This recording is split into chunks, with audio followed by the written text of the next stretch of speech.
welcome to the hurling show on Our Game here. Myself and Michael Verney, brought to you by eFrontiers, the recruitment specialists. Go to e-frontiers.com, or if you want to get your CV in, go to send an email to ourgame@e-frontiers.com with your CV. Michael Verney, how are you doing? Good. I wouldn't be surprised if you were looking for a new career if Tipperary are bet the weekend, though. Yeah, but come on, are Tipperary really going to be bet this weekend? Come on, Tipperary against Cork. It's not like a Munster round robin clash. Tipperary win these matches when they matter. A bit like Mayo against Roscommon last week. Everyone was looking at, well, Roscommon have done well the last couple of years against Mayo. Yeah, well, talk to me about knockout championship. That's when it matters. Yeah, no, to be fair, when Tipperary have had a back door, it's usually been when they've been beaten by Cork. When it's been knockout games, probably, what was the last real knockout? Would have been 2014, yeah. 2014 All-Ireland semi-final, I'd say. 218 to 111. Cork at it. Yeah, so it'll be interesting to see.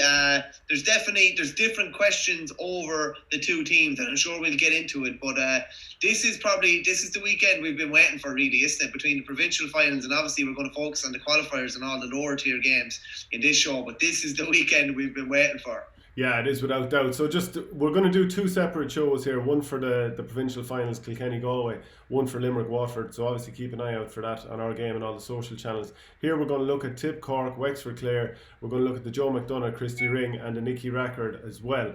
So I think there's only one place to start off, and you've already kind of teed us up. You're trying to needle me. You're looking to see am I under pressure heading into this Tipperary against Cork game.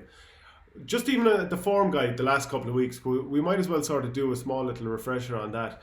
Waterford started out by beating Cork comprehensively enough. There was that late free from Patrick Horgan that hit the net. It ended up being 128 to Waterford, 124 to Cork. So that kind of put a relatively decent reflection on the game, I would have said, from a Cork point of view. Then last weekend, 125 to 22 point win over Dublin. Now that was comprehensive, no doubt about it, and they should have won by more, conversely to the Waterford result. Whereas from Tipperary's point of view, and again, like, it's a common theme with these three games that the scoreline isn't necessarily reflecting the dominance of the winner. Limerick finished 323 to 217 winners, which was 9 points.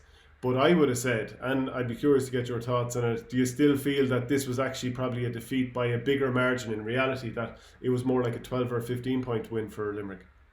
Yeah, it probably was, but the only thing I'd say about that is it's probably the sign of a good team as well, that they're able to, even if it was a dubious goal or a dubious decision, it probably shouldn't have been allowed. Good teams are invariably able to hang in there, and maybe how often have Kilkenny often done that down through the years, where they've only been beaten maybe in games by, obviously take out the All-Ireland final last year, but even take out the Leinster final in 2012 when Galway absolutely annihilated them, but they still were able to keep relatively close. And Tipp, good teams can do that as well, because they have a couple of lads even up top that aren't hurling particularly well, but can still do something like even John McGrath getting that goal and a couple of other lads delivering scores. But it was comprehensive. But like you see in hurling now, even going back to the 17 All-Ireland final, there can be 1 point hammerings in hurling now, and 9 points is a fair hammer, and it could have been more, but good teams will invariably do something to hang in there. But like, they definitely won't be wanting for motivation coming into number one, coming into Cork, number two, trying to bounce back, number three, probably people not giving them the credit of being All-Ireland champions and saying that they didn't beat Limerick, who a lot of people thought were the best team in the country. They've had the extra week, which will definitely probably help too. A couple of knocks, probably maybe a bit closer to being ready now. And I'm expecting a big performance from Tipp at the weekend. You see, last weekend Cork went in as wounded animals against Dublin, because everyone said, this Cork team, they're not men, they don't have the bottle. Michael Verney says they can't win a winter All-Ireland. There was that whole narrative that was there. It made it a very dangerous game for Dublin, who came in on the back of turning around a 16-point deficit to drawing against Dublin before ultimately losing the game late on. So you can see how that was a little bit of a dangerous game for Dublin, and to be honest, they didn't perform. But Cork ran them off the road. Like, their intensity was huge, they were so solid in possession, and they were able to bank on something they were able to profit from something that Dublin didn't think would be an issue, which was negative turnovers. Handing away the ball for no reason whatsoever, gifting possession, and that's something that Tipperary did against Limerick. But that was in the showers of rain. The amount of times that defenders, that Sean O'Brien and a couple more, they just spilled the ball directly to a Limerick player to more or less knock over the bar. Paddy Maher had a bad game. You can actually pretty much name the entire Tipp backline except for Cathal Barrett. within that. So is that going to be a problem here? Tipperary are coming in as the wounded animals this time. They got absolutely annihilated against Limerick. Cork have steadied the ship. Everyone feels like, oh, maybe they're a contender again. So has the script been flipped in that regard? Yeah, no, it probably has. And in hindsight, listen, we probably should have known that there was going to be a big reaction from Cork, and we probably built up Dublin a bit too much, maybe based on the second half performance against Kilkenny. But I don't think Tip get the credit that they deserve as well. Like, if you go down through the team, particularly the forwards, there's killers up there. You're looking at guys in defence. Carl Barrett, whenever he finishes up, will be regarded as one of the best cornerbacks Tip have ever had. They've got, between Brendan and Pádraig Matter, they will go down as two of the best defenders that Tipperary have ever had as well. And even throw Ronan in there, even though he's only at a young stage of his career. And Noel McGrath, Seamus Callanan, there's so many names there, and they underperformed the last day, and that's fair enough. But I'd be amazed if they underperformed again. And the fact that they have that bit of bite between the teeth, and it's not like previous years, Shane, where maybe wheels have come off after defeat. And there's sounds of dissent within the camp, or they're not happy with managers, or not happy with setups, or there's maybe some small rumours of infighting. There's nothing like that. They have the perfect camp, they have the perfect manager, they have a brilliant setup. They have their coaches are like Eamon O'Shea, Darragh Egan, Tommy Dunn, who could all be, and Eamon O'Shea already has been an inter-county manager in his own right. Owen Kelly's thrown into the mix as well there. They have the perfect setup, and they have the perfect man steering the ship as well. And as Sheedy said before, like, he knows the back roads very, very well. From 2010 and 2019, he knows what it takes. I'm sure they've had maybe a State of the Nation meeting, and they've got maybe some things off their chest about maybe how they played or what's been off or anything like that. And you would definitely be expecting a massive, massive bounce from them. And it's not like that's not unrealistic to say, because there's too many good hurlers there for them not to bounce back with a big performance. And I'm expecting a big display at the weekend. They said there's too much class in there, and there's going to be too much hurt in there from the Limerick game. Like, they'll want to get back and give themselves a chance to play Limerick again, or give themselves a chance for that big game in Croke Park. Maybe they're not saying they'll beat Limerick if they play them again, but they have all the class to get back there. And I think people are being foolish to write them off based on one performance against what I would regard as the best team in the country by a bit of a stretch at the moment. I'll tell you what, you're G'ing me up. I'm ready to burst out of the dressing room the way you're going on there. That's a real State of the Nation address. But just to give some of the context of where Cork are coming from and what they did against Dublin, they did change a nice bit of their team. They brought in Colm Spillane, Luke Mead went in midfield, Robbie O'Flynn came in and hit 5 points, and he was brilliant. Jack O'Connor came in, and the way he turned Paddy Smith and set up that goal for Declan Dalton, he was obviously making a serious impression on his management team. Whereas on the flip side, Alan Cadigan, he wasn't even in the 26 the last day, so you assume he's carrying some sort of an injury. A couple of other players went out, and none were actually brought on the last day, so maybe that's a tone being set. Will Owen Cadigan come back from injury? Will Dara Fitzgibbon come back? Sean O'Donoghue, who went off in that first half against Dublin, will he come back? And I suppose there are certain questions for Tipperary as well. Will some of the players, like, will Bonner Maher, will he feature? Is it too soon for Barry Heffernan to come back because he limped off injured in that game, and Seamus Kennedy as well? And one of the big changes we saw throughout last year when Tipperary went from getting hammered, in the Munster final. Now, some of the changes happened even before this, but they obviously transformed from that Munster final defeat to Limerick onto later in the year, and they'll be hoping to do that again.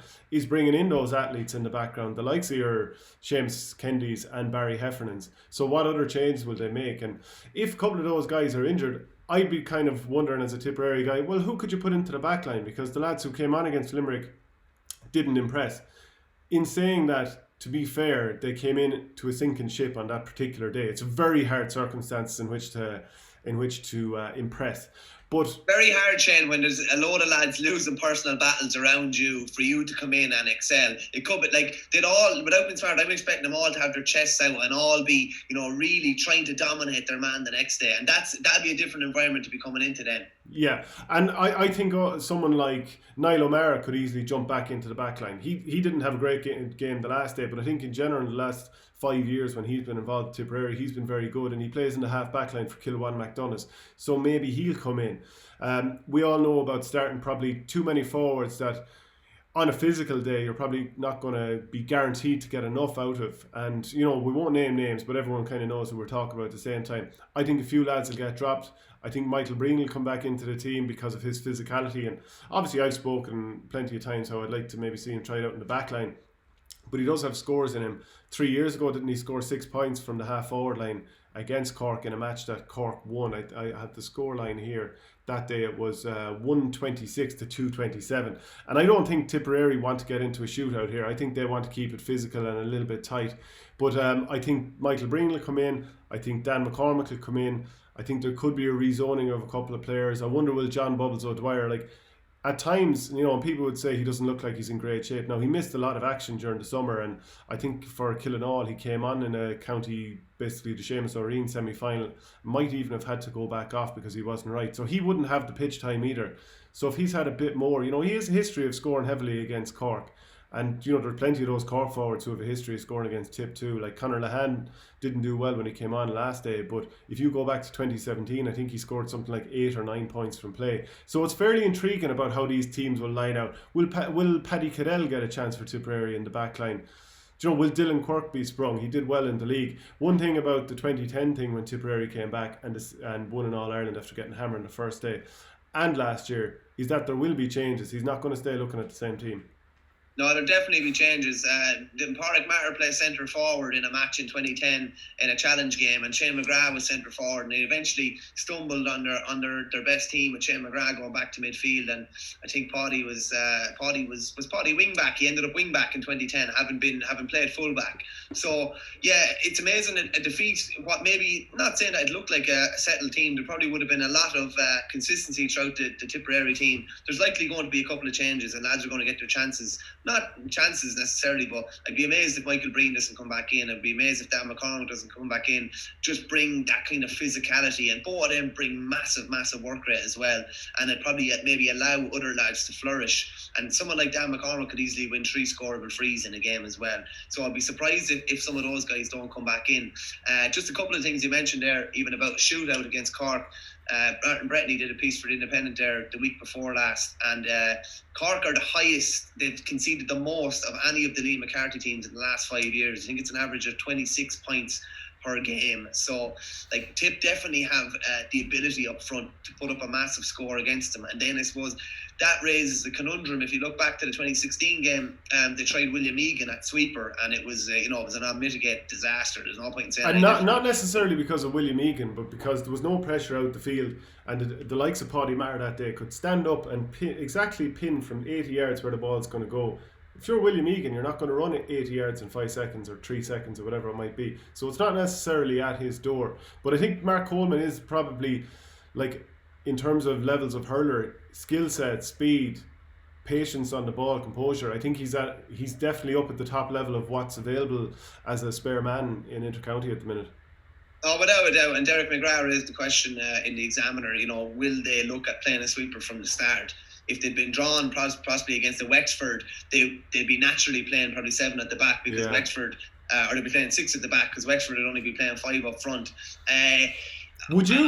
If I was Cork, I don't think I'd dream of playing a sweeper. I'd be hoping to get it into a shootout because Cork have way more speed than Tipperary, and the tighter the game remains and the more chance Tip have to have a spare man at the back, I think that plays into Tip hands. Don't think they can afford to play with 5 forwards against 6 Tipperary backs. Like Tip have...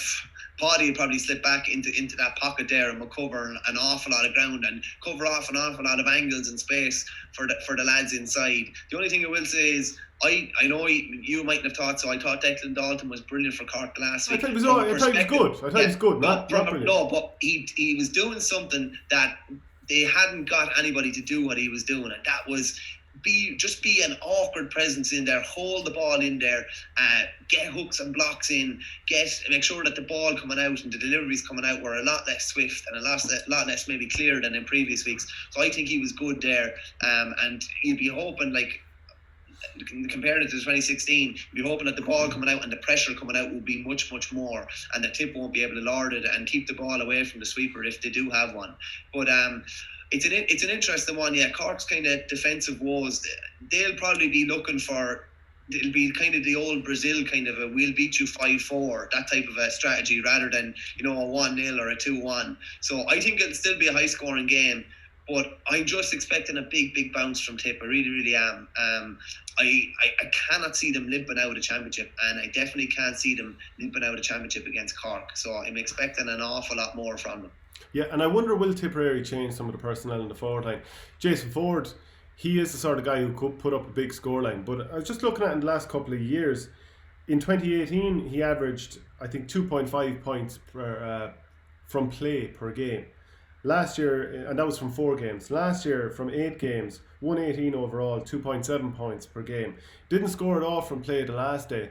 And I've had comments in basically saying, should Jason Ford keep his place? Does he do enough from play? Certainly against Limerick, much like many other players, didn't do enough from play. But do you think, in terms of risks, he's probably up there with the best that Tipperary have there at the moment? And there's a long list of lads who have serious risks there. But is he doing enough when you don't have the ball? Is he doing enough with the ball to set people up? Would you be better off saying, right, Ford is a 9 out of 10 on frees, and maybe Callan and John McGrath might miss 1 more out of 10 than him? But are you better off bringing in a workhorse in the forward line who might set up a little bit more if Ford's performance doesn't improve drastically from what it was in Limerick? Yeah, I understand where you're coming from. I think it's probably horses for courses too. If they were playing Limerick again, would he be starting? Maybe not. But against Cork, I think he's the sort of lad that could easily clip over 3 or 4 points from play. They tried to kind of turn him into a half forward, a kind of a working half forward at different stages last year.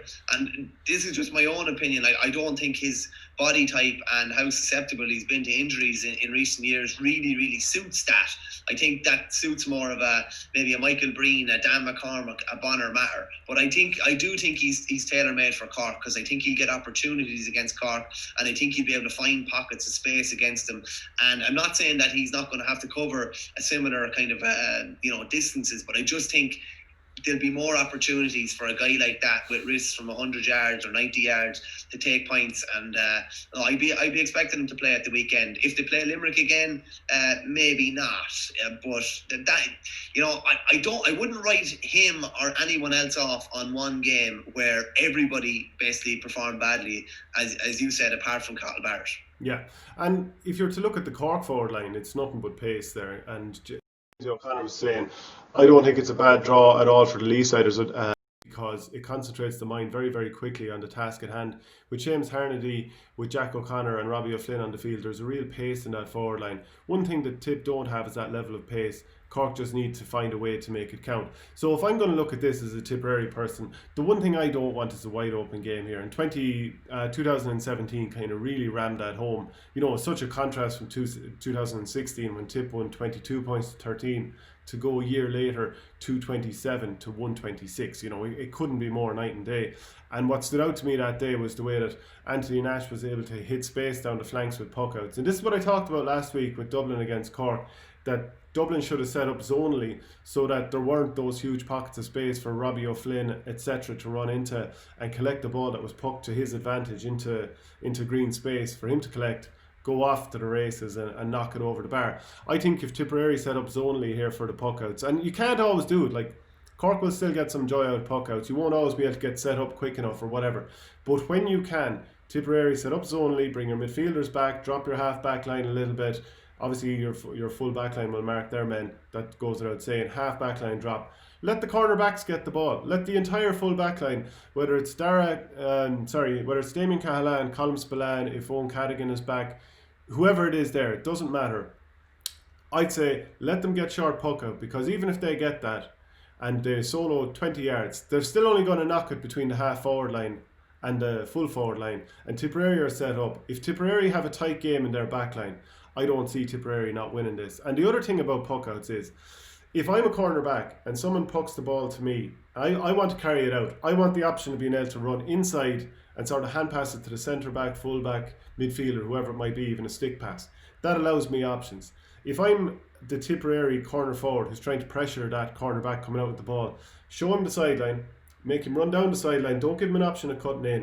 And when he goes down the sideline, his options are drastically narrowed, because he either hits it straight down the field, which is a very tough one to control for the forward, because he's right at the sideline. If he doesn't control it, he's going to probably spill it. Really tough to do anything with that. And the other option is to hit a crossfield into numbers, where if it's cut out, it's a point. So I think Tipperary, if they use the puckouts to their advantage, they can win the game. And we know there's going to be about 80 puckouts in the game, both ones you have and the opposition have, give or take. There is no other area of the game where you're going to have every minute an opportunity to set up your team perfectly. And I think that's where Tip will win the game if they're smart with it. Yeah, I think the fact that they have so much experience, particularly across the half back line, and even with Noel McGrath kind of sitting back, don't see them going chasing shadows like that. Don't see Brendan Martyr being caught in a game where he's going to be tracking Robbie O'Flynn and there's going to be an acre in front of him and it's going to be a one-on-one game. I just don't see them, particularly Cork have it well telegraphed. You know, they didn't get that, enjoy that type of space against Waterford. They did against Dublin. And a lot of that was probably to do with, you know, Dublin personnel, Owen O'Donnell coming out centre back, maybe Dara Gray coming midfield. Lads were being moved around into different positions that they maybe weren't comfortable in. Jake Malone was playing wing back. I'd say the Tipperary half back line is going to be fairly consistent with what we have seen before. And I just don't see them getting caught like that. They don't want to play that game. And I don't think they're going to allow Cork to play that game. And if they deny possession, even from, you know, half the Cork puckouts, and are able to turn it into a scrappy type of a game, I think they'll really, really prosper. I just can't see them allowing Cork that kind of freedom. And I think if they cut out that on Nash's Puckout and even break even on Nash's Puckout, they have a great chance of driving forward. And that, like, look at the other day, how many Puckouts were one-on-one, or that Robbie O'Flynn one on I think it was on Jake Malone, where like if he caught the ball, he was gone. It was open season in front of him. Just don't see that being allowed. And I think I mentioned Jason Ford. I still think Jason Ford will play, but you definitely need a Dan McCormack to come back and do that donkey work. Cut off that space, make sure there's not a big acres in front of the half backs, and probably a Michael Breen even in midfield as well. And I think there'll be good balance between the kind of finesse and maybe the substance and that work rate in the Tipperary attack and even in the midfield. And I don't see them allowing Cork to dictate in that respect. Yeah, and just even to ram that home a bit more about the puckouts, I think Cork lost one of their puckouts in the first half and maybe something like 3 in the second half. So if you can turn that over, it'll obviously upset any team, to be fair, not just Cork. Is there any susceptibility in that Cork backline? Danny Sutcliffe ran through a couple of times, maybe should have scored a goal in the second half, and that would have really narrowed it down. We know about the quality of that Cork forward line and what they can potentially do to Tipperary if they get on the front foot and there's lots of space back there. Is there susceptibility in that Cork backline?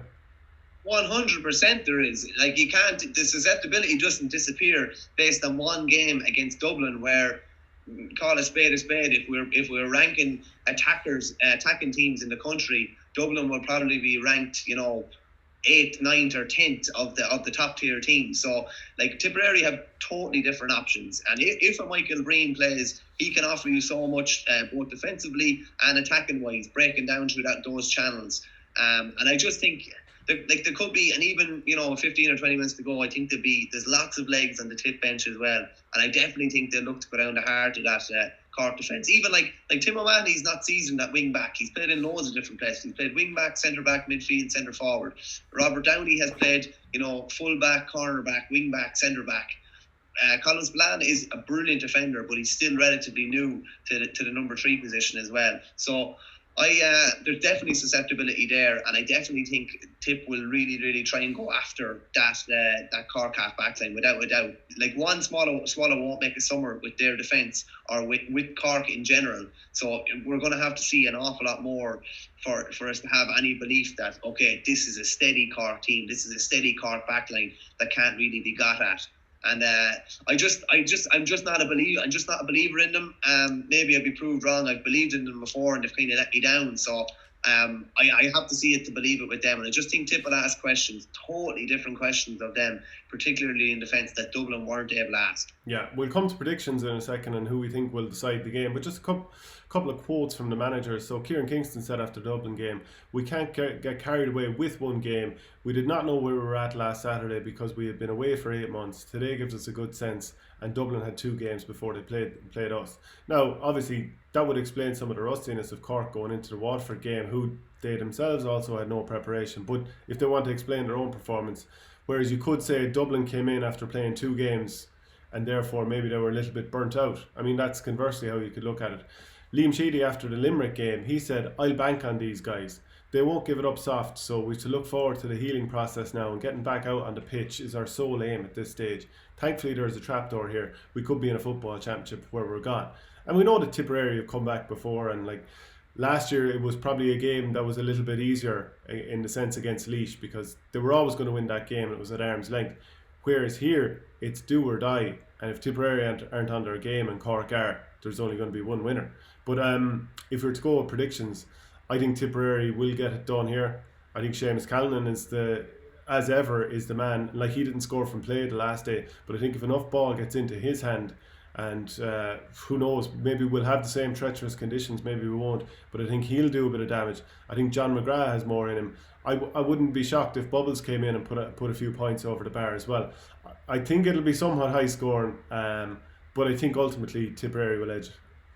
Just on Callanan as well, and you know the regard I hold Colin Spillane in, I wouldn't be a bit surprised if they try and drag him away from the goals. And even like if he's picking up Callanan, I wouldn't be a bit surprised if you see Callanan in the corner as well. If they take Spillane away from the goals, I think they'll think they can get some joy in there regardless of who's there. But if they take him away at different instances, I think they'll think they can get even more joy. I still think Tipperary will get back to an All-Ireland final, and I think they'll get over the line maybe with 3 or 4 points to spare on Saturday. It mightn't be unbelievably glamorous, but it doesn't have to be. They just have to get back on the horse and get a result. Yeah. And I think they'll do so. If you're concerned in terms of what's in where Tipperary can be caught, you would have to say Shane Kingston has unbelievable scores in him. Like he went to town on Dublin in the first half the last day, and he finished up with 4 points. You'd be thinking Robbie O'Flynn's pace. You'd be thinking, is Declan Dalton ready to step up? Does he have more confidence after 1-1? Patrick Horgan, will he play inside? And these Tipperary defenders, because they had such a ragged time the last day, and because maybe Barry Heffernan's going to be out as well, there is a lack of pace in that backline. Cork really can get joy here. So when I say Tipperary will edge it, I'm expecting it after a war. I think there's definitely mismatches that Cork have there that they can profit from. So it's definitely not saying Tipperary will win always at arm's length.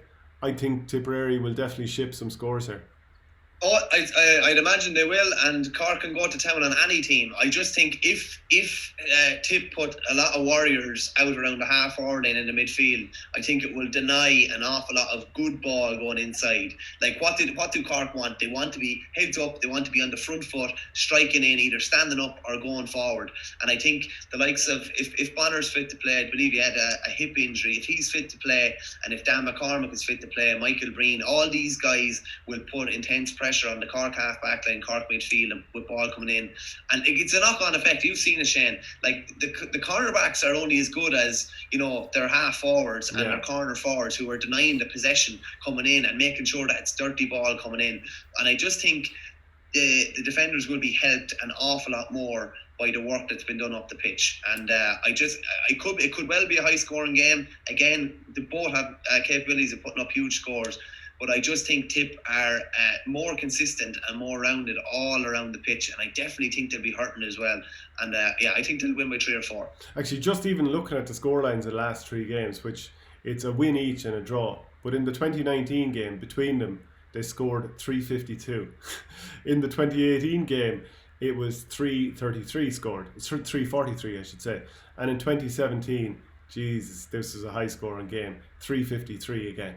So you are looking at heavy scores. And we talked about the whole issue of the bye that Cork were coming up against a team that had played 2 games last week. Can Cork keep up that level of pace 2 weeks in a row? Because it was frenetic against Dublin. They were all over them from the get-go. But you would say that Dublin, I think they scored 5 of the last 6 scores in the game. So was that a case of mentally switching off, or actually physically it began to take a toll? And will that play any factor this week?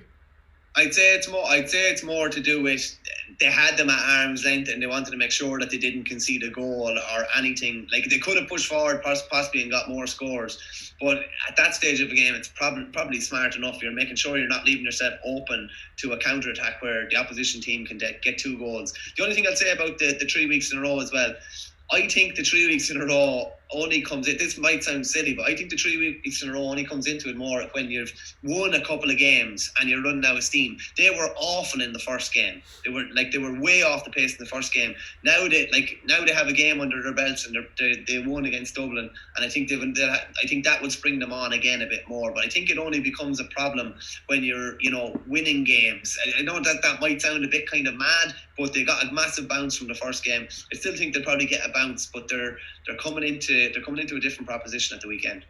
Wexford against Clare is, of course, the Davy versus Brian Lohan derby.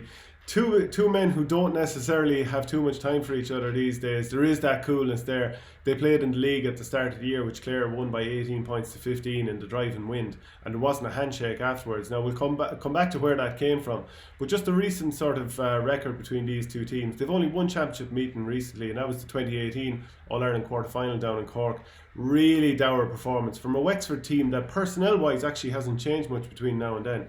Just on that, Shane, as well, I think that would be the worry for Davy coming in, is that they were coming in similar circumstances. It had been a poor enough year and a couple of poor championship performances. And I remember chatting to you actually before that game, and I was kind of like, that this would be do this one for the Gipper kind of an effort, where Davy was going back to Clare, and it was like yeah, we have to produce, just even if you have to do it for me against these lads, and they offered absolutely nothing. And I think that would be the worry, and that's probably why he spoke so honestly and frankly after the last game, because he doesn't want this championship and this season to be a total waste for Wexford.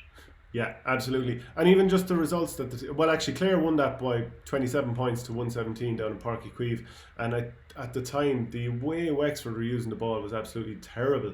They would have a spare man at the back, and even Mark Fanning was coming out from the goals and just poking it aimlessly up the field, and we know what a good keeper he is, so it kind of suggested a real system malfunction. But just in terms of the games that the teams have played before this, Galway beat Wexford 127 to 17 points. Now that was as comprehensive a defeat as you'll see for Wexford, whereas Clare came in after being beaten by Limerick 36 points to 123, and now they're through after last week beating Laois with 14 men 27 points to 317. As things are, we don't know if David McInerney is going to get off or not. From what I saw, he'll surely get off. But let's just talk first about the Brian Lohan against Davy Fitzgerald situation and what you know about it. We kind of talked about it before, but there's no harm having a refresher. Yeah, I suppose, Shane, it all stems back to the 2014 Fitzgibbon clash when Davy was over LIT and they played Brian Lohan's UL. But obviously, just going back a bit before that, these two guys both made their championship debuts against Limerick in May of 1993. They're the only full-back goalkeeper combination in the 50 years of the All-Stars to have won All-Stars in the same year twice. So no other fullback and goalkeeper combination have won more than one All-Star in the same year together. So that'll show you it was almost like a telepathic relationship between the two of them. You had kind of the small, diminutive, Fitzgerald in goals, and then, the big, domineering enforcer, Brian Lohan at number 3 with the red helmet. And I believe things were cordial enough with them, and more than cordial. And there was some small business dealings and golf outings after their Clare career finished, and then they met on the sideline. And I remember being down at that game. It was on pitch 1 in UL. And we were waiting about 15 or 20 minutes before the match started, waiting for the warm-ups and whatever. UL had their cones organised up at the far end of pitch 1, and there was no sign of LIT at that stage. And then all of a sudden, that meme of Homer Simpson going backwards through the hedges? It was like the opposite of that. The LIT boys just came out through the hedges, and everyone was kind of like, what's going on here? And they were tugged out and ready to go already. So rather than using the dingy old UL dressing rooms at the time and been split up into 2 dressing rooms, they decided to get tugged off in LIT, do their warm-up over there and get the bus across the city. So they came in anyway, and they were kind of coming down the pitch to go down the far end to warm up, and Davy or someone in the LIT backroom team shouted that they were going to use this end. So they started warming up on the UL cones, and all of a sudden UL came out, and it was like the mill at the hill in 2006 when Dublin played Mayo, and you had Pillar Caffrey running into poor old John Casey, and you had all these different things going on, and it was like 60 lads on top of each other baiting balls around, like 60 lads and all the adrenaline flowing or whatever, and that was grand anyway. And when the game kicked off, it definitely looked like Lohan's feathers were ruffled at this stage. The game kicked off, and LIT, who were basically described as Tony Kelly and 14 others, it was them against a UL team that had, I think it was Podge Collins, Pádraig Walsh, Dan Morrissey, Johnny Glynn, Conor Ryan, like literally inter-county talent all over the pitch. And LIT just absolutely dominated them, bullied them, real raucous occasion. It was actually midterm. So there was a lot of teachers down at me. I was one of them, obviously, at the time. And there was rope around the pitch, and the management were in on top of each other, and fans were in on top of each other, and subs and squads were in on top of each other. It was real raucous occasion. But LIT came out of it, and like that's a big derby game. Like that's probably a bigger rivalry than most inter-county rivalries. And LIT won with 6 points, having been 6-1 underdogs.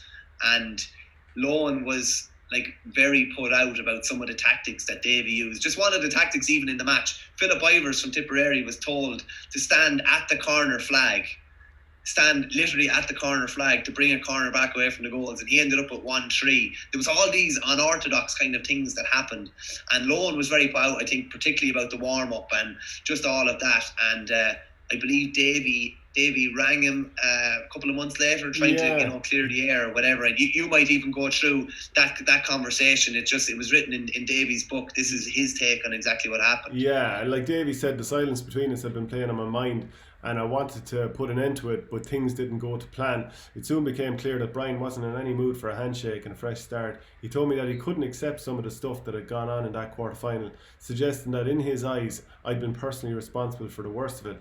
My response was, Brian, my job is to win for LIT. I have to do what I have to do, just as you have to do what you have to do for you well. You know me long enough. You know I'd do anything for you, but when we're on opposite sides in a game, it's war. It has to be. You need to get over this. So are we heading for war once again?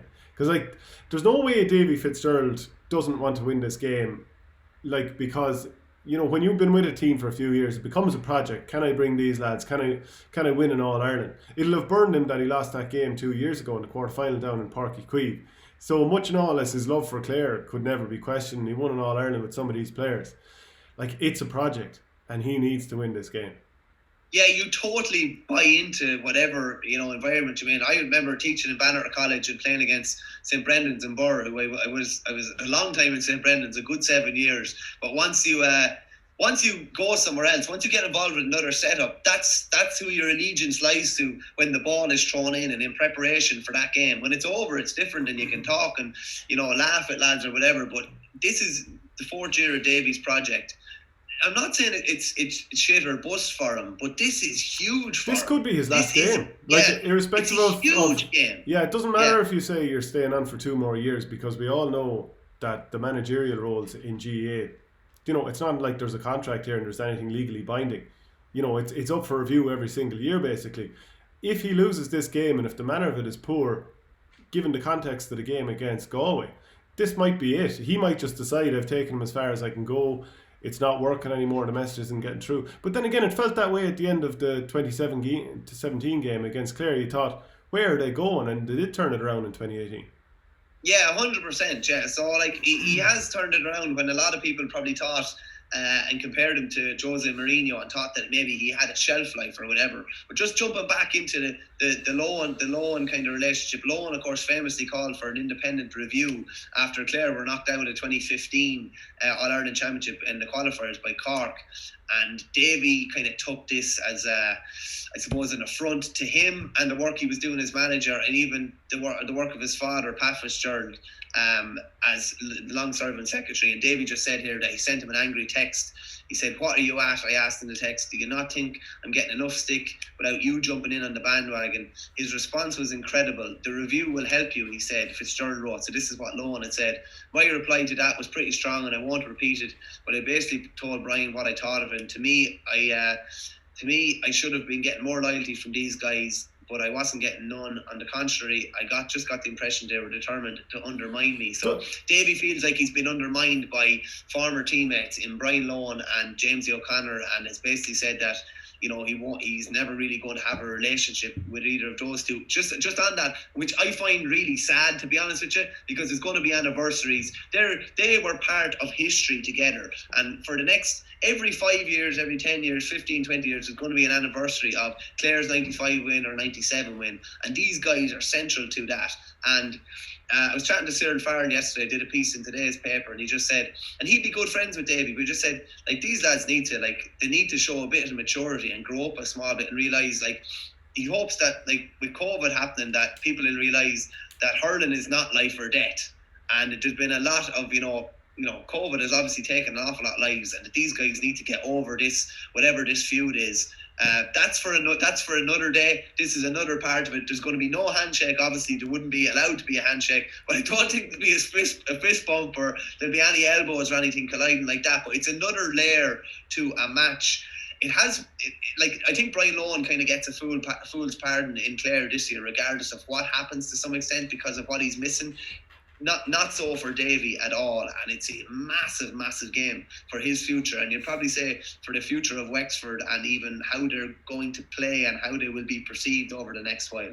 And a question I'd ask you is, you know, he talked about, to me, I should have been getting more loyalty from these guys.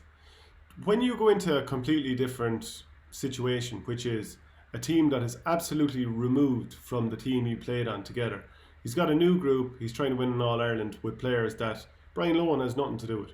Like, should he have loyalty forevermore based on we played together, we soldiered together, we warriored together? Like, surely Lohan's entitled to give his opinion if he thinks there's a review needed, because the overarching thing is it's about Clare. Much like we talked about Dublin last week on Monday, and I felt I was quite critical of the way Dublin set up, and I would feel I do have loyalty towards Matty Kenny because of soldiering together for 5 years. But at the same time, I'm not doing my job, or, you know, I'm not being loyal to what I'm trying to do if I don't actually call it as I see it. So where do you fall on that? I should be getting more loyalty from these guys.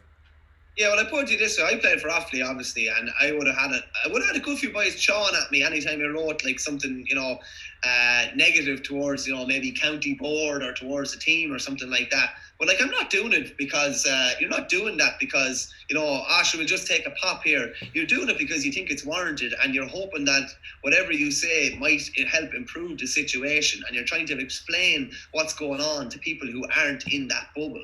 Like, I don't get any satisfaction in Offaly not going well. The more than I'm sure Brian Lohan wouldn't have got any satisfaction after 2015 when Clare were knocked out early. So I don't think that's like, I don't think it's a loyalty thing. I think it's like someone calling it as it is, and I don't think there's an underlying current to it. I just think they want the best for their county, and by doing that, and if he obviously thought an independent review of Clare's kind of hurling landscape would improve the whole situation, and that's his opinion, and he's entitled to it. Some people will take it a different way when you've played with them. I'm sure there's lads that are playing with Offaly even now that are basically like, when I say anything about Offaly hurling, they're like, this lad on again, he used to hurl with him and like he's showing me no loyalty. That's not the case at all. You're just trying to get the facts out there, and you have obviously strong opinions on these matters, and I'm sure you're the same with Tipperary, and you'd be the same in a Dublin situation as well. So I'm not too sure about that loyalty, but just as regards the action on the pitch is definitely going to be intriguing as well, because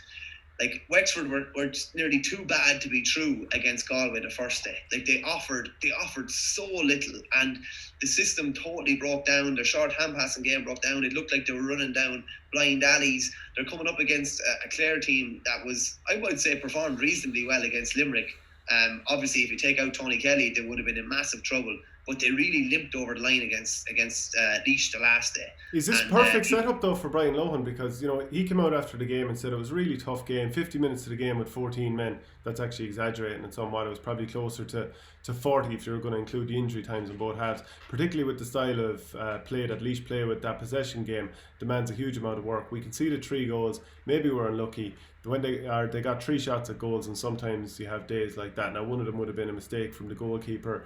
Another one was Aaron Dunphy was able to run right up the centre. Now, he got hooked ultimately, but Ross King whipped it into the net. Definitely no goalkeeper responsibility there. Nor was there for the second goal just after half time. But again, much like Aaron Dunphy running up the centre, James Keeves was able to run up the centre. And if you're going to ask what will Clare face here, they're going to face a team that's able to run up the centre of your team. Now, Wexford were obviously disastrous the last day, and the likes of Joseph Cooney held down Lee Chin really well. But if Lee Chin is running at you, if Aidan Nolan is running at you, Jack O'Connor if he starts, Diarmuid O'Keefe, Lee Moke McGovern, Conor MacDonald even, I suppose he's not the paciest, but if he runs at you, there are a lot of players there, Rory O'Connor, that if they run at you, they can cause you bother. And that half back line of Clare doesn't inspire me massively. There are a couple of lads with a bit of speed there. Aidan McCarthy, who came in at centre back, and Shane O'Morey's obviously lightning. But even the full back line probably isn't blessed with pace. So if I'm a Clare and I'm thinking that we were bothered by Laois running up the centre of us, what are Wexford going to do? Yeah, like even things didn't go well for Wexford against Galway that day, but there were signs in the first maybe 15 or 20 minutes that they broke the Galway line a few times, and there was a couple I would always liken it to Kilkenny against Tipp in the opening 20 minutes of last year's All-Ireland final. They broke the line a couple of times, were probably fouled and maybe spilled a couple of balls, and their opportunities were gone, and they maybe should have had a goal or two and they didn't.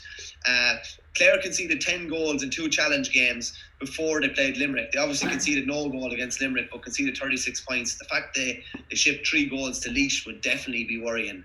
And I'd imagine Davy will be trying to run down the heart of what is probably a really, really inexperienced Clare defence when you put it on paper. Interesting to see what he does with Tony Kelly. The fact that they're going to have a sweeper, you'd imagine. I don't buy people saying that Wexford should be abandoning their system. I think that's ludicrous talk, because the system is what brought them to the dance really, and it's what nearly brought them to a Leinster title last year, nearly brought them to an All-Ireland final as well. I can't buy that, and it would just be, to me, it would be stupid to go and play like 15 on 15 and abandon what they're really, really good at. But the fact that Kevin Foley would be sitting back now allows, not too sure who'll track Tony Kelly. Maybe a Simon Donoghue, maybe a Damien Reck, maybe that type of a player. Maybe Joe O'Connor. Joe O'Connor, he had a tough time against the full forward line of Galway, but maybe his pace would actually be suited to this role. You wouldn't think that they'd go with Matt O'Hanlon, who's the designated man marker a lot of the time, because Tony Kelly's pace will burn a bigger man normally. But maybe he'll be considered too. But I would feel that maybe one of the Rex or Joe O'Connor might be looked at for this role. Yeah, no, I'd agree with you. I think mobility is probably the most important thing with Mark and Tony Kelly, and I would probably say someone who's used to playing probably in the full back line and who will totally switch off everything that is going around him and just track him. If they keep him to 2 or 3 points from play, they have an outstanding chance. And like the 2018 game, you have to remember, like Peter Duggan was going really well, John Conlon was going really well. Wexford have a lot less to worry about in attack this time around than they had 2 years ago. And no more than Tipperary. Yeah, I'm expecting a big bounce from Wexford. There's that thing gnawing away at me where I'm thinking Wexford are going poorly, and when they've been going poorly before, it usually stays at that level. But too many things went wrong against Galway for it to be true, in my view. And I'll be straight with you.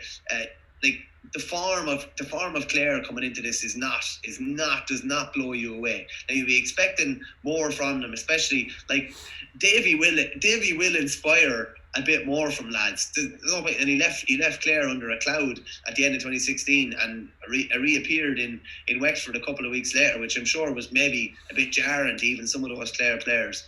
But as we talked about in February, it's Davy trying to stop the hurler of the year when he won the All-Ireland, and Shane O'Donnell, who won him the All-Ireland nearly with his 3-3 or 3-4 or whatever he got. So it's going to be interesting, but I just think Wexford will have a few too many aces, and I think they'll have a bit too much pace up front, and I think they'll be able to pierce holes in the Clare attack and get through for. I wouldn't be a bit surprised if this is a little different and you see Wexford really trying to go for the throat and get in and get 2 or 3 goals, and if they do, I think they'll win the game. Yeah, at the same time, I wouldn't entirely rule out Clare because of a couple of factors here. Number one, the whole thing, we want to basically shove it up to Davy Fitz. Number 2, they had a game last weekend and they've turned around their defeat to Limerick by responding and getting across the line against Laois, and now everyone is writing them off because of the manner of the win over Laois. But if you're being realistic about it, they created 46 chances, and late on in the game they didn't create too many. Being down to 14 men probably took its toll. If the game had to stay 15-15, I'm pretty sure they would have won by between 6 and 10 points. And, I had a few Laois people, or certain people, give out to me and call me arrogant when I commented after the game last week that they only... I couldn't believe that they didn't realise that you're arrogant already. Is this like that only after dropping from the sky or something? Well, I was more like, well, what do you expect, lads? I mean, a leopard isn't going to change its spots, really, is it? No, I try to call it as I see it, and I do think that Laois are a couple of years away, and obviously there's been a fair bit of wrangling going on this week. We all know what's been said in the background about Laois hurling, but Laois are a few years and an awful lot of investment away from being able to, kind of compete with the very top counties on a regular basis. There was the win over the Dublin, but I think that was a bit of an outlier, and that was kind of put to bed this year in the Leinster clash between those two particular counties. But I think there's a lot of people that are really writing off Clare. Absolutely every team in the draw wanted to get Clare. Isn't that a fair thing to say? So they've still got some good players. I think there's a certain number of club players on the team that wouldn't make the panels of some of the top inter-county sides that are around there. But they get a chance to shove it up to a Wexford team that are going to be raging hot favourites despite a complete system failure the last day. They still have Tony Kelly, arguably the best player on the field. So not all is lost. I'm going for Wexford too, but not all is lost. It's very funny as well, and the whole thing has come full circle. Tony Kelly was the one playing for Davy Fitz in LIT in 2014 when they broke Brian Lohan's heart, and now Tony Kelly is with Brian Lohan trying to break Davy Fitz's heart. So it's this whole thing is a very, very weird way of coming full circle. I still think Wexford will get over the line. I just think.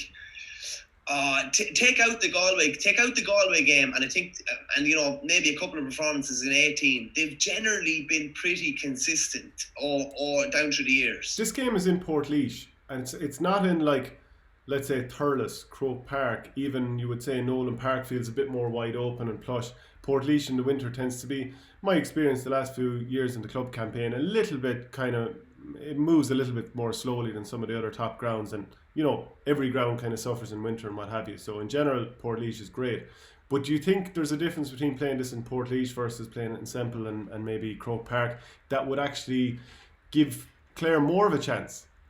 Yeah, I'd say it's probably a bit of an equaliser. You play in Croke Park, you have massive wide open spaces where it probably suits that Wexford running kind of style a bit more, and they can play to corners and play to areas with more space. It's an awful lot. The way I describe Portlaoise is it's not a particularly small venue, but it does feel somewhat claustrophobic at inter-county level. It's very, very easy to get bottled up. So I'd imagine Brian Lohan will, it's obviously stressed every day, but he'll really, really be stressing to put pressure on that Wexford ball, particularly in the middle where they're trying to work it through the hands, and they'll be trying to kind of a couple of big turnovers early, a couple of big scores coming against the grain when maybe Wexford are going forward in the middle and balls are turned over or a mistake or a handling error, and Clare will definitely be G'd up by that. But I just think Wexford have a bit more in the tank, and I think they have more. I think they have a wider variety of lads that can hurt Clare up front, whereas if Tony Kelly doesn't deliver one of those games, you find it hard to see Clare winning. Yeah, and Antrim against Kerry this weekend in the Joe McDonough Cup. It's the only match in this particular competition. 1,000-kilometre round trip to Belfast for the Kerry men. That's going to be tough going, and we all know what the prize. Well, sorry, most people didn't realise what the prize is for Kerry if they win the Joe McDonough Cup next year. It's promotion not to Munster, but to the Leinster Championship next year, which is quite incredible when you think about it. Yeah, it's a mad one, really. The way the Congress changed the Leinster Championship for next year, so it's going to be 6 teams in Leinster, and obviously that ridiculous kind of absurd rule where if Kerry won the Joe McDonough, they'd have to play the bottom team of the round robin in Munster is gone this year because there is no round robin in Munster. So regardless of who wins the Joe McDonough, be it a Leinster team or be it an Ulster team or a Munster team, as in Kerry's case, they go straight into the Joe McDonough Cup. really, really tough game for Kerry. I think they're driving up separately to and from Antrim. As I said, a 1,000 kilometre round trip from the hurling country in Kerry, and they're overnighting in Newry on Friday night. It's a mad one. You have to say that definitely. You have to say it impedes their efforts somewhat. That's so difficult. I don't know about the 1:30 throw-in. Do you know, if you've got to go 500 kilometres to get to a match, and I don't know about you, anytime there's been a long drive before a match, and like even if they're going for the overnight stay, it fairly zaps you. Yeah, if that was me, you're gonna have to. A lot of those lads are gonna have to take days off work on Friday, realistically, because that's a full day's drive. You don't want to be driving in the dark on the way up and that. So it just it introduces a lot of logistical problems into the mix for Kerry. Now the only thing I'd say is the carrot at the end of it is huge. If they beat Antrim, they're in a Joe McDonough final. And they don't have to really worry about the game against Carlow. Is basically, it'll be a dead rubber for Kerry anyway. So it's a huge incentive for them. Like if they win at the weekend, they're one win away then, as in a final win away from being in Leinster hurling next year, which would be huge. And I was only thinking as well, they could end up playing Kilkenny and Leinster if they got there. So you'd have the head of the football roll of honour, the football aristocrats playing the hurling aristocrats in a Leinster Championship game, which would be mad. Now, obviously, Kerry played round robin in the kind of the lower tier round robin with the weaker counties in Leinster in 16 and 17, but never got into the Leinster Championship proper. And they're going very, very well. They will obviously have to overturn that league final, the Division 2A league final defeat to Antrim earlier on in the year. Antrim are flying as well. To be fair to them, they're absolutely flying. But just a couple of quick words that Fintan O'Connor had to say just on this kind of opportunity and grasping the opportunity that's before them. He just said, I was aware of the rule change before we started playing. They couldn't leave it that if anyone else won, they'd be in Leinster, and if Kerry won, they'd be nowhere. I would have impressed on the players that this is there for them. It's an unbelievable opportunity for us. Playing the bottom team in Munster is not as big an opportunity as going straight into a competition. It's an ill wind. COVID is after giving us something we wouldn't normally have a chance to do. But he says, I hope this isn't a once-off. I would always have felt that it was strange that one team would be treated differently than the others. And they've always, in fairness to them, they've always banged that drum. I wonder, wouldn't it be gas if spectators were allowed to go to games with the footballers unbelievably out of the championship earlier than the hurlers? I wonder would a load of people jump on the hurling bandwagon? Would you be going away from the Causeways and the Abbeydorneys and the Lixnaws, and would you start getting a load of people from Killarney and Tralee following the hurlers just because they're the only ones left? I just think it's an interesting one, because I don't recall it ever before the Kerry hurlers still been in a championship and the footballers been out. So that's an interesting little aside as well. Yeah, well, maybe if David Clifford is able to hold a hurley and he thought... Imagine! I was only thinking, because if in any other county, like we just said, like Derry, obviously we were wondering on the off chance would Chrissy McCaig play hurling. Obviously Paul Ganey didn't play. Yeah, Paul Ganey didn't play last weekend. He maybe wasn't fit, but he was a decent hurler by all accounts. And there's other guys there. Yeah, he played Tony Forrestal. Yeah, imagine you had Clifford and Shawnee O'Shea on the freeze or something like this. You just had a lot. It's obviously never going to happen like that. But in any other county, you'd probably be thinking about it. But with such a football-dominated county, you wouldn't be thinking in Kerry. But I wouldn't be surprised if Clifford could throw his hand to hurling, even if the opportunity arose. Yeah, well, he'd be some asset if he's as good as Shane Conway, because he's some hurler. And in the wins over Meath and Westmeath recently, he put up 9 points and won 12. Now, the first game, they were all frees at the same time. The likes of Mikey and Pádraig Boyle in good form, and as you said, a win, and you're looking at a final with a game to spare against Carlow as well. Whereas for Antrim, they battered Westmeath 425 to 116. Now there were COVID issues before that game as well, and they drew with Carlow. Definitely going to be a little bit upset with the scoreline they conceded there. It was 516 to 322. Kieran Clark, he's on fire. Conor McCann, he's chipping in with goals. And they beat Kerry in that Division 2A final. So I feel like they're probably going to be favourites here, aren't they? Yeah, no, Antrim would have to be favourites. Given the home advantage, they have everything in their favour. Obviously, Darren Gleeson probably has to make a similar drive as the Kerry boys, but none of the players do. So you'd definitely be favouring Antrim, and it's not as if they're not coming in. If Brendan Cummins is going up as well, you could have 2 Tip goalies driving up to it. That's a fact, that's a fact, He was obviously understudy to Cummins for years. I often thought about that, like Gleeson would have been one of the top keepers in the country for years if Cummins hadn't been there. And he obviously had a relatively short career. He was actually between the goals and ended up winning an All-Star then in 16. But I definitely be favouring Antrim, just given the handicaps that are already in place and maybe impeding Kerry before the start. Your boys Offaly are out this weekend against Down, and Down beat Derry 113 to 13 points, and Donal Hughes with the goal finished with 1-2. Oisin McManus was top scorer at 7 points. From the Offaly point of view, never in trouble against Derry, winning 32 points to 112. That was certainly, very comprehensive. Owen Cahill top scored at 17 points, your own clubmate there in Burr. The likes of Liam Langton, Peter Garrity, Colm Gatt and Oisin Kelly, they all kept the scoreboard ticking over. And the sides met in an All-Ireland senior semi-final, or was it a quarter-final 25 years ago? No, it was a semi-final. Oh, it was a semi-final. The Ulster team got through.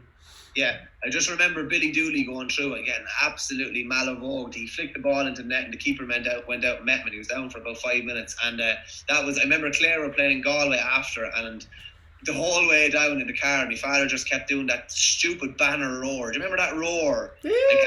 Yeah. He just kept doing it the whole way down in the car. Little did he know, a couple of weeks later, he'd be absolutely sickened by it when Eamon Taft sickened us in that All-Ireland final. But just the more than Offaly playing Derry last week, and it was 20 years since they met in a quarter-final. There's a bit of history probably between the two sides as well. I'd definitely be expecting a good bit more resistance from Down. Like the two Sands are proper forwards that can really, really hurt you. But I would still be expecting Offaly to come through, even though to be fair, like Down and Kildare both have home advantage. Kildare are playing Roscommon, and anybody that in the Nicky Rackard Christie Ring competitions, anybody that hasn't lost a game so far, they've gotten home advantage for the semi-final, which, to be fair, some people would say obviously it means a big trip for Offaly and it means probably a big trip for a few other counties, but at least it's a reward for the county that has won all their games so far. I actually don't think it's a bad idea. I think it's a good idea. Do you remember? They're rewarding going through the front door, basically. Yeah, you know what I mean? Do you remember this time last year? Well, obviously earlier in the year, when Tipperary won all their group games and they ended up having to play away to Limerick in the Munster final, and you were like, well, what was the reward for winning all your games? Surely you should get that home advantage. In Kildare's situation, they're home to Roscommon.